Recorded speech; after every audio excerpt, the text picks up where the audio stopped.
La tribulación ocupa un espacio muy amplio en la historia del ser humano hasta el día de hoy.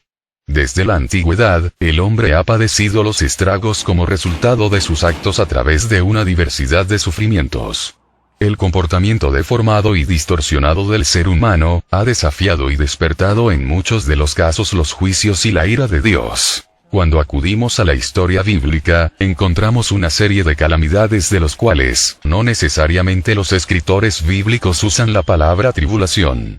Es por ello que, vale la pena entender primeramente la definición de la tribulación, sus sinónimos y las aplicaciones.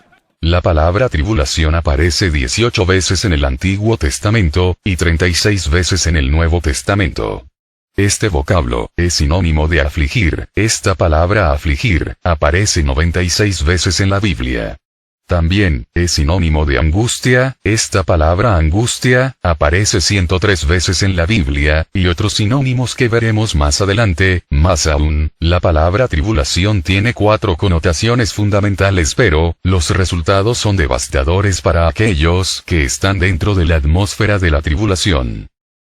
Antes de continuar, quiero compartir brevemente estas 4 connotaciones para que podamos entender las aplicaciones de la palabra tribulación y que éstas a su vez nos lleven a una interpretación sana, balanceada y certera para una comprensión de la gran tribulación para los últimos tiempos apocalípticos. Ahora bien, la palabra tribulación aparece por vez primera en el segundo libro de Crónicas capítulo 15 versos 3 al 6, donde según la Reina Valera dice así: muchos días ha estado Israel sin verdadero Dios y sin sacerdote que enseñara, y sin ley. Pero cuando en su tribulación se convirtieron al Señor Dios de Israel, y le buscaron, Él fue hallado de ellos. En aquellos tiempos no hubo paz, ni para el que entraba ni para el que salía, sino muchas aflicciones sobre todos los habitantes de las tierras. Y una gente destruía a otra, y una ciudad a otra ciudad, porque Dios los turbó con toda clase de calamidades. Aquí, esta palabra tribulación en el idioma hebreo es tsar, y significa camino estrecho, como un lugar apretado. La interpretación sana de esta palabra se entiende como alguien que camina por un sendero muy limitado y sin salida.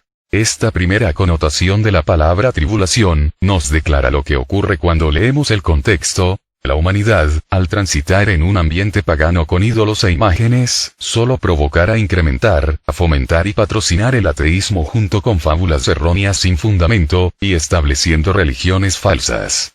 Este ambiente solo provocarán un sinnúmero de calamidades que perturbarán al ser humano con conflictos internos y externos. La segunda connotación de la palabra tribulación aparece en el libro de Nehemías capítulo 9 verso 27, donde según la Reina Valera dice así: entonces los entregaste en mano de sus enemigos, los cuales los afligieron. Pero, en el tiempo de su tribulación clamaron a ti, y tú desde los cielos los oíste, y según tu gran misericordia les enviaste libertadores para que los salvasen de mano de sus enemigos. En este pasaje la palabra tribulación en el idioma hebreo es zarar, y significa encerrar, sitiar, restringir, estorbar, acorralar con el fin de afligir, humillar y angustiar. Una interpretación sana de este pasaje se entiende como un enemigo que bloquea, estorba, limita y flagela a alguien que se siente engrandecido por alimentar su ego con altivez. Es fácil de entender esta segunda connotación, ya que la misma cita bíblica nos declara lo que ocurre en su contexto. El pueblo de Israel, así como le sucede a muchas personas, se olvidan de que Dios es la fuente de sus logros, metas y conquistas, y que es fácil pensar que fue por sus propias fuerzas, dando cavidad a un comportamiento lleno de soberbia, altivez y la vanagloria.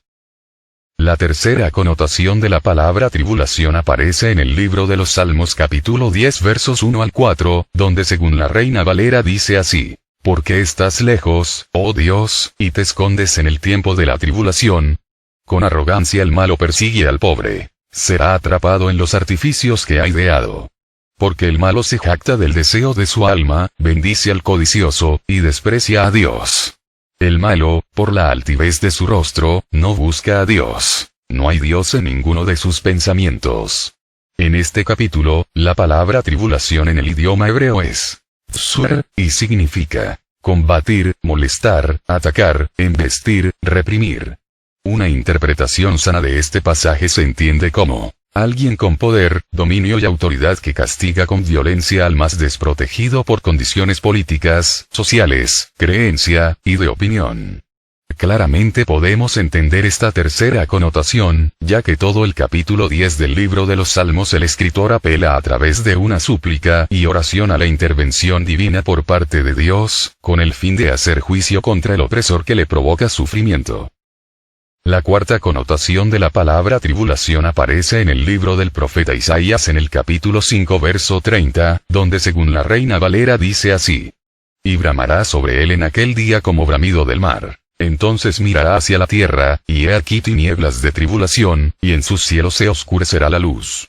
En este verso, la palabra tribulación en el idioma hebreo es Beljalá, y significa terror, destrucción, devastación, aflicción, agonía, amargura, aprieto, congoja, consternación, desagrado, tortura, tristeza, preocupación, angustia, pena, sufrimiento, tormento, persecución, adversidad, inquietud, turbación, quebranto, martirio, dolor, hostilidad, desgracia, calamidad.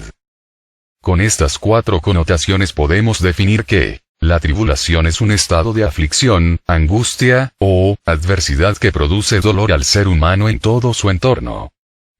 Ahora, veamos algunos de los conceptos para un mejor entendimiento de la gran tribulación. Número 1. La naturaleza de la tribulación. Existen tres líneas de pensamiento dominantes que tienen prominencia sobre este tema y la naturaleza de la gran tribulación. Una afirma que la naturaleza de la gran tribulación está enfocada en la manifestación de la ira de Dios contra el pueblo judío por el rechazo de Jesucristo y los juicios contra Satanás y el anticristo. La segunda afirma que la naturaleza de la gran tribulación será la manifestación de la ira de Satanás contra el pueblo de Israel, para su invasión y aniquilación. La tercera afirma que la naturaleza de la gran tribulación será un tiempo de prueba tanto para el pueblo de Israel como para los creyentes de Jesucristo por el rechazo del anticristo y la marca de la bestia. Sin embargo, la Biblia contempla ambos aspectos, más aún, en el campo y tiempo general de la gran tribulación, Satanás combatirá contra el pueblo de Israel, llevándolo a un estado de gran tribulación, y ésta a su vez, alcanzará un sinnúmero de creyentes en todo el mundo. Por muy atroz e inhumanitaria que pueda ser este periodo de gran tribulación, será permitida pero también será supervisada por el único Dios soberano como lo señala el libro de Apocalipsis capítulo 13 verso 7, donde según la Reina Valera dice así: y se le permitió. Dios permitió a Satanás hacer guerra contra los santos y vencerlos por medio de la gran tribulación. También se le dio autoridad sobre toda tribu, pueblo, lengua y nación. La tribulación que provocará Satanás no se compara con la descarga de la ira y los juicios de Dios como lo afirma el libro de Apocalipsis capítulo 14 versos 9 al 12, donde según la Reina Valera dice así: y el tercer ángel los siguió, diciendo a gran voz: si alguno adora a la bestia y a su imagen, y recibe la marca en su frente o en su mano, él también beberá del vino de la ira de Dios, que ha sido vaciado puro en el cáliz de su ira. Y será atormentado con fuego y azufre delante de los santos ángeles y del Cordero. Y el humo de su tormento sube por los siglos de los siglos. Y no tienen reposo de día ni de noche los que adoran a la bestia y a su imagen, ni nadie que reciba la marca de su nombre. Aquí está la paciencia de los santos, los que guardan los mandamientos de Dios y la fe de Jesús. Observemos el Evangelio de San Marcos capítulo 13, versos 14 al 19, donde según la Reina Valera dice así: pero cuando veáis la abominación desoladora del que habló el profeta Daniel, puesta donde no debe estar, el que lee, entienda que el anticristo no debe de estar en el templo, entonces, los que estén en Judea huyan a los montes. El que esté en la azotea, no descienda a la casa, ni entre para tomar algo de su casa. Y el que esté en el campo, no vuelva atrás a tomar su capa. Mas, ay de las que estén encintas, y de las que críen en aquellos días. Orad, pues, que vuestra huida no sea en invierno, porque aquellos días serán de tribulación, cual nunca ha habido desde el principio de la creación que Dios creó, hasta este tiempo, ni la habrá. Número 2. El propósito de la tribulación. Según la mayoría, dos propósitos que no deben confundirse conforman la gran tribulación. Una, es la tribulación en manos del anticristo hacia los judíos y los cristianos, pero que es permitida, y supervisada por el único Dios soberano como ya dijimos con anterioridad. Y la 2, es la manifestación de la ira de los juicios de Dios sobre el anticristo y sus súbditos. A la luz de esto, dos propósitos se ponen de relieve. El primer propósito gira en torno hacia los judíos. Preparar a Israel para recibir a su Mesías. La profecía de Jeremías así lo señala en el capítulo 30 verso 7, donde según la Reina Valera dice así: «Cuán grande es aquel día. Tanto, que no hay otro semejante a él. Tiempo de angustia para Jacob, pero de ella será librado». El segundo propósito es derramar juicio sobre los hombres y sobre las naciones incrédulas, como lo advierte el profeta Juan en el libro de Apocalipsis capítulo 3, verso 10, donde según la Reina Valera dice así: «Por cuanto has guardado la palabra de mi paciencia, yo también te guardaré de la hora de la prueba que ha de venir sobre el mundo entero, para probar a los que moran sobre la tierra». En vista de estos dos propósitos y relieves, quiero aclarar y no de confundir que, dentro de los propósitos de la tribulación, Satanás y el anticristo provocarán persecución, aflicción, angustia, muerte y dolor por medio de la tribulación a los que no se sometan a su régimen de gobierno, tanto al pueblo de Israel como a los seguidores de Jesucristo. Pero, a la misma vez, y en el mismo campo y tiempo de la tribulación, todos aquellos que se sometan, acepten y declaren lealtad al régimen de gobierno del anticristo, experimentarán los juicios y la ira del Cordero de Dios por medio de la gran tribulación. Número 3. Posiciones y colocaciones de la gran tribulación. Acerca de la gran tribulación y las colocaciones, hay tres posiciones bien definidas. Primera posición. La posición pretribulacionista. La posición pretribulacionista coloca la tribulación después del arrebatamiento de la iglesia con el fin de no sufrir la ira de Dios. Para los pretribulacionistas es inconcebible que Dios permita que la iglesia pase por la gran tribulación.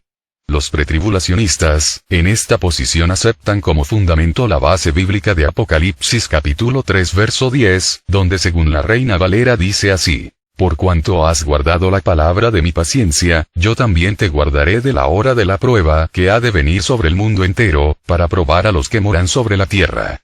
En este texto, la palabra guardar aparece dos veces. Esta palabra guardar en el idioma griego es tereo, y significa custodiar, vigilar, conservar, preservar. En sentido común, el texto enfatiza claramente que el creyente ha guardado, ha custodiado, ha conservado, ha preservado, y puesto por obra con cuidado la palabra de fe con paciencia y soportar las duras pruebas. Así, de esta manera, Dios también guardará, custodiará, vigilará, conservará y preservará al creyente de la hora de la prueba que ha de venir sobre el mundo entero. Por obvias razones, guardar al creyente de la hora de la prueba que ha de venir sobre el mundo entero, no significa sacarlo del mundo y mucho menos que esta palabra guardar, signifique arrebatar. Segunda posición. La posición mesotribulacionista. La posición mesotribulacionista coloca y enseña que la iglesia será arrebatada a mediados de la tribulación, exactamente antes de que los vasos de la ira de Dios sean derramados sobre los incrédulos, y que la iglesia sufrirá solo la ira del hombre, pero no la ira de Dios. La posición mesotribulacionista toma como referencia la profecía de los 3 años y medio del profeta Daniel capítulo 7 verso 25, donde según la Reina Valera dice así: «Y hablará, el anticristo, palabras contra el Altísimo, y a los santos del Altísimo quebrantará, y pensará en cambiar los tiempos y la ley. Y serán entregados en su mano hasta tiempo, y tiempos, y medio tiempo». Los pretribulacionista, y los mesotribulacionista, pasan por alto que solo hay 2 advenimientos de Jesucristo. El primer advenimiento de Jesucristo a la tierra, vino, murió, resucitó y fue recibido en gloria en el cielo. En el segundo advenimiento a la tierra de Jesucristo, será con poder y gloria desde los cielos. Entonces, queda en el aire una pregunta: si su segundo advenimiento es a la mitad de la gran tribulación, ¿es imposible entonces que exista un tercer advenimiento de Jesucristo, ya que a los 3 años y medio de la tribulación todavía no se completa la profecía de las 70 semanas de Daniel? Es decir, si Jesucristo en su primera venida, murió y resucitó, y en su segunda venida, es a los 3 años y medio. ¿Cómo es que destruye al anticristo con el resplandor de su venida, si todavía faltan los otros 3 años y medio de la profecía? Tendría que existir entonces un tercer advenimiento de Jesucristo, algo que es imposible y que las escrituras no enseñan tal doctrina. Tercera posición. La posición postribulacionista. La posición postribulacionista coloca e identifica la gran tribulación con el día de la ira de Dios y afirma que la iglesia continuará en la tierra hasta la parusía, exactamente al final de la última era, en la cual se cumplirá el plan eterno de Dios. En ese instante la iglesia será arrebatada en las nubes para encontrar al Señor en el aire. La iglesia sufrirá persecución y aflicción bajo la administración del anticristo y gran parte de los creyentes será diezmada. La posición postribulacionista no encuentra ninguna distinción entre Israel y la iglesia. Cristo no vendrá sino hasta que toda una serie de señales se hayan cumplido tanto en la tierra como en el cielo sin que una tilde, letra o palabra se cumpla. La constante tribulación de Israel en el Antiguo Testamento sirve de modelo para la necesaria tribulación de la iglesia en el Nuevo Testamento. No solo Jesús habla y enseña sobre la posición de la gran tribulación, sino que también está en la agenda de Jesucristo. Ya casi para concluir, quiero mencionar brevemente el desarrollo de la palabra tribulación en el Nuevo Testamento. La palabra tribulación aparece por vez primera en el libro de San Mateo capítulo 24 verso 9, donde según la Reina Valera dice así: entonces os entregarán a tribulación, y os matarán, y seréis aborrecidos de todas las gentes por causa de mi nombre. Esta palabra tribulación en el idioma griego es dislipsis, y significa aflicción, angustia, persecución, pena, tormento, congoja. Una interpretación sana de este pasaje se entiende como estar bajo presión y bajo continuo ataque. Este es un hecho, ya que el texto afirma una acción de persecución con fines de aniquilación por aborrecimiento.